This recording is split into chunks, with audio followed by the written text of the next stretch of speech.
दोस्तों नमस्कार, मैं राजीव सचदेवा।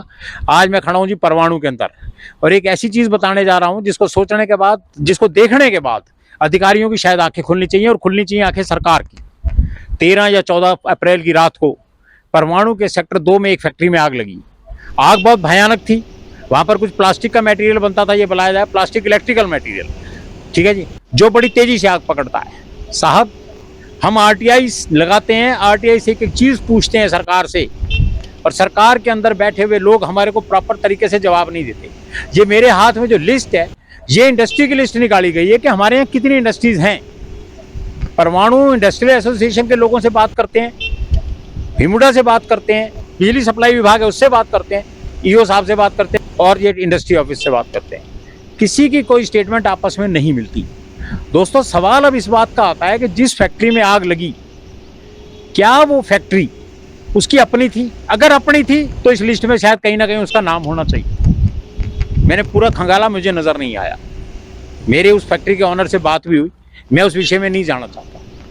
वो बहुत अच्छे स्वभाव के व्यक्ति हैं और हर आदमी चाहेगा, एक सभ्य आदमी तो शायद नहीं चाहेगा कि उनसे बात हो जिस तरीके से उन्होंने जिस टोन में मुझसे बात की। खैर, ये हर व्यक्ति का एक निजी मामला होता है, मैं उसमें नहीं पढ़ना चाहता। जब हमने आरटीआई लगाकर सरकार से ये पूछा कि कितना कितना टैक्स किस किस कंपनी पे बकाया, सरकार आज तक ना दे सकी। हिमुडा एक बात कहती है कि मैं प्लॉट देती हूँ, उसके बाद वो क्या करते हैं प्लॉट का मुझे नहीं पता। सारा प्लॉट देते हैं, आपको ये भी देखना चाहिए कि उसका नक्शा कितना पास है। सिर्फ एक ही सरकार का ऑफिस, सरकार का कार्यालय, सरकार का विभाग, वो है फायर ऑफिस। जो लोग गए रात को 10:30 बजे गए, पेपरों में आया, अखबारों में लिख आया कि सुबह 5 बजे जाके आग बुझी, वही लोग मरते रहे। ये तो शुक्र है भगवान का कि कोई कैजुअलिटी नहीं हुई। कुछ भी हो सकता था। क्या उन अधिकारियों के, अधिकारी तो नहीं बोलूंगा, उस फैक्ट्री ओनर के पास जो मटेरियल अंदर वो रखता है, सरकार से परमिशन है उसकी? कितने लोग वहां दिन में काम करते हैं, उसकी परमिशन है? फायर की एनओसी है? टैक्स उसने पूरा दे रखा है? क्या फैक्ट्री जो बनी हुई है या बनी हुई थी, जब तो वो खत्म हो गई होगी और इस मामले को दबाने का कोशिश किया जा रहा होगा। मैं सरकार से फिर पूछता हूं कि अकॉर्डिंग टू नक्शा वो फैक्ट्री बनी थी, कितने दरवाजे बाहर निकलने के थे और कितने दरवाजे अंदर जाने के थे? शायद ऐसा भी कहीं कुछ नहीं था।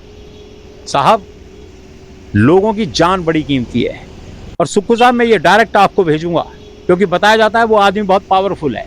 हमें उससे मैटर नहीं करता वो कितना भी पावरफुल क्यों ना हो। साहब, ये पहले चेक कराओ कि क्या वो पूरे नॉर्म्स पूरे करता था। इंडस्ट्री ऑफिस से पूछते हैं तो इंडस्ट्री के तो ऑफिस के अंदर लोगों को शायद ये पता ही नहीं कि आग लगी। अगर आप उनसे बात करो तो कहते हैं जी हमारा मतलब नहीं है, हमारा मतलब है हमारी गिनती कुछ इंडस्ट्री है जिसको हमने अलॉट किया, हम उसी को देखेंगे। साहब, इंडस्ट्री विभाग बनाया किस लिए आपने? अगर वहां पर कोई भी मिसहैपनिंग होती है आज परमाणु के अंदर, उसकी जिम्मेवारी किसकी होगी? पीआईए के अधिकारियों से बात की गई तो वो ये कहते हैं कि यह व्यक्ति, यह इंडस्ट्री हमारे साथ अटैच्ड नहीं है। चलो, उनका निजी मामला है, नहीं होते अटैच। कोई आदमी, हर एक आदमी को हर चीज़ अच्छी नहीं लगती। लेकिन साहब, आप एक इंडस्ट्री चला रहे हैं, सरकार के कायदे कानून को मानना पड़ेगा। और मेरा निवेदन है उस फैक्ट्री के ऑनर से, उसको भी एक लोकल पत्रकारों को बुला के प्रेस कॉन्फ्रेंस करनी चाहिए। उस प्रेस कॉन्फ्रेंस को अंदर उसको बताने चाहिए कि एक लीगल डॉक्यूमेंट उसको दिखाने चाहिए कि ये देखो साहब, मेरे पास फायर की एनओसी थी, मैंने आज तक का टैक्स दे रखा है, मैंने ईएसआई पे कर रखी है, मैं रेगुलर आदमी का पीएफ जमा कराता हूँ। तो अगर सरकार उसको कुछ देती है तो तभी वो सरकार से कुछ लेने का हकदार होगा। और सबसे बड़ी बात, क्या वो डीसी रेट के ऊपर जो बंदे एम्प्लॉय रखता है, जो अपने एम्प्लॉय रखता है, क्या डीसी रेट के ऊपर उनको पैसा देता है?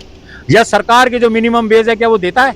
इसकी भी जांच होनी चाहिए। और आज उस फैक्ट्री की भी जांच यूं दोबारा होनी चाहिए कि जो हिस्सा उसका बच गया है, क्या उस हिस्से के अंदर कोई इस तरीके के हाईली इनफ्लेमेबल जो लिक्विड्स हैं, क्या वो तो नहीं रखे हुए?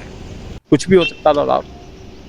और मैं लोकल मीडिया से भी कहूंगा कि आप भी एक प्रेस कॉन्फ्रेंस करने का दबाव डालें उस व्यक्ति पे कि हमारे को दिखाएं वो कागज कहाँ है उसके पास। कुछ भी हो सकता है साहब, ध्यान दीजिएगा। ये प्रत्येक व्यक्ति से निवेदन है। ये मामला हिमाचल में भी आज हुआ है, कल हरियाणा में भी हो सकता है, और बद्दी में तो अक्सर होते ही रहते हैं आग के मामले। फायर के ऑफिस को ज्यादा बिल्कुल वेल मेंटेन रखे सरकार, मेरा ये निवेदन है। धन्यवाद दोस्तों, धन्यवाद।